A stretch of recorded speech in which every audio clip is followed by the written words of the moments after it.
உணவே மருந்துன்னு சொன்னாங்க பெரியவங்க, மருந்தே உணவாகும் காலம் வர போகுதுங்க.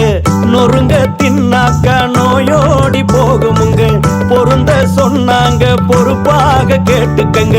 நீயும் நானும் இங்க 100 வருஷம் வாழணும்னா, நோய் நொடி இல்லாத தேகம் கொண்டு ஆளணும்னா, முன்னோர் சொன்னதையும் முறையா கேட்டுக்கணும்.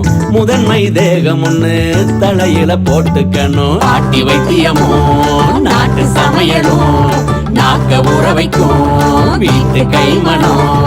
6 சுவைகளை நானும் சேர்க்கணும், ஆரோக்கியமா வாழ அதுவே துணை வரும்.